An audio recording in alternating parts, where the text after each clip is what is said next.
ದೆಹಲಿಯಲ್ಲಿ NEET exam question paper leak ವಿಚಾರಕ್ಕೆ ಸಂಬಂಧಪಟ್ಟಂತಹ ಪ್ರತಿಭಟನೆಯ ಕಾವು ಕಿಚ್ಚು ಜೋರಾಗಿದೆ. ಇಲ್ಲಿ ಇವತ್ತು ಮತ್ತೆ ಪ್ರತಿಭಟನೆ ಮಾಡಿದ್ದು ರಾಹುಲ್ ಗಾಂಧಿ. ಒಂದು ಕಡೆ CJP ಕಾಕ್ರೋಚ್ ಜನತಾ ಪಾರ್ಟಿ ಜೋರಾಗಿ ಪ್ರತಿಭಟನೆ ಮಾಡ್ತಾ ಇದ್ರು. ಅವರೊಂದಿಗೆ ಕೆಲವು ಕಾರ್ಮಿಕ ಸಂಘಟನೆಗಳು, ಕೆಲವು ರೈತರು ಕೂಡ ಬಂದಿದ್ದಿರಬಹುದು. ಎಲ್ಲರೂ ಸೇರಿ, ಎಲ್ಲರಿಗೂ ಮಕ್ಕಳಿರ್ತಾರೆ, ಎಲ್ಲರಿಗೂ ಎಕ್ಸಾಮ್ ಬರೆದಿರ್ತಾರಲ್ಲ, ಇಲ್ಲಿ ಅವರು ಬರಬಾರ್ದು ಇವರು ಬರಬಾರ್ದು ಅಂತ ಏನಿಲ್ವಲ್ಲ. CJP ಜೊತೆ ನಾವು ನಿಂತ್ಕೊಂಡಿದ್ದೀವಿ. ಆಮ್ ಆದ್ಮಿ ಅವರು ಬಂದಿದ್ದರು, ಮೊನ್ನೆ ಮಹುವಾ ಮೈತ್ರ ಕೂಡ ಜಾಯ್ನ್ ಆಗಿದ್ದರು. ಇದಕ್ಕೆ ಕಾಂಗ್ರೆಸ್ ಕೂಡ ಕೈ ಜೋಡಿಸಿದೆ. ರಾಹುಲ್ ಗಾಂಧಿ ನಿನ್ನೆ ರಾಹುಲ್ ಗಾಂಧಿಯನ್ನು ವಶಕ್ಕೆ ಪಡೆದುಕೊಂಡು ಆದಮೇಲೂ ಕೂಡ ಇದೀಗ ರಾಹುಲ್ ಗಾಂಧಿ ಇವತ್ತು ಕೂಡ ಪ್ರತಿಭಟನೆ, ನಿನ್ನೆ ಯಾವ ಸ್ಥಳದಲ್ಲಿ ಪ್ರತಿಭಟನೆಯನ್ನು ಸ್ಟಾಪ್ ಮಾಡಲಾಗಿತ್ತೋ, ಮೊಟಕು ಮಾಡಲಾಗಿತ್ತೋ ಅದೇ ಸ್ಥಳದಿಂದಾನೇ ಇವತ್ತು ರಾಹುಲ್ ಗಾಂಧಿ ಪ್ರತಿಭಟನೆಯನ್ನು ಕಂಟಿನ್ಯೂ ಮಾಡಿದ್ರು. ಸಂಸತ್ ಆವರಣ ಒಂದು ಕಡೆ, ಅಲ್ಲಿ ಜಂತರ್ ಮಂತರ್ ಬಳಿಯಲ್ಲಿ ಅವರ ಒಂದು ಪ್ರತಿಭಟನೆ. ಇನ್ನು ಪಾರ್ಲಿಮೆಂಟ್ನ ಆವರಣ ಇದೆಯಲ್ಲ, ಸಂಸತ್ ಆವರಣ, ಅಲ್ಲಿಯೂ ಕೂಡ ವಿಪಕ್ಷದ ಸಂಸದರ ಪ್ರತಿಭಟನೆ ಜೋರಾಗಿತ್ತು. ಕಪ್ಪು ಬಟ್ಟೆ ಧರಿಸಿಕೊಂಡು ಬಂದು ಅವರು ಪ್ರತಿಭಟನೆಯನ್ನು ಮಾಡಿದ್ರು.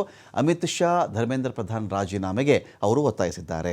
ರಾಜ್ಯಸಭೆಯಲ್ಲಿಯೂ ಕೂಡ, ಮೇಲ್ಮನೆ ಇದೆಯಲ್ಲ ರಾಜ್ಯಸಭೆ, ಅಲ್ಲಿಯೂ ಕೂಡ ನೀಟ್ ಅಕ್ರಮದ ವಿರುದ್ಧದ ಹೋರಾಟ ಜೋರಾಗಿತ್ತು. ಧರ್ಮೇಂದ್ರ ಪ್ರಧಾನ್ ರಾಜೀನಾಮೆಗೆ ಮಲ್ಲಿಕಾರ್ಜುನ ಖರ್ಗೆ, ಮೇಲ್ಮನೆಯ ಪಕ್ಷದ ನಾಯಕ, ಅವರು ಕೂಡ ಅಲ್ಲಿ ಒತ್ತಾಯವನ್ನು ಮಾಡಿದ್ದಾರೆ.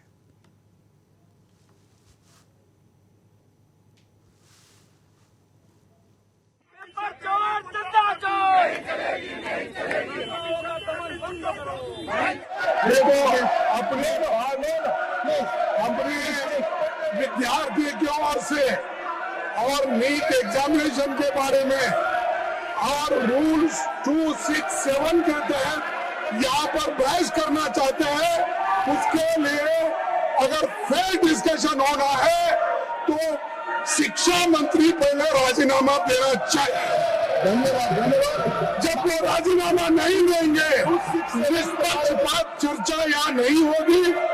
इसीलिए अगर निष्पक्षपात चर्चा होना तो मैं रिक्वेस्ट करता हूँ गवर्नमेंट को, वो रिजिग्नेशन दिलाए, बातचीत शुरू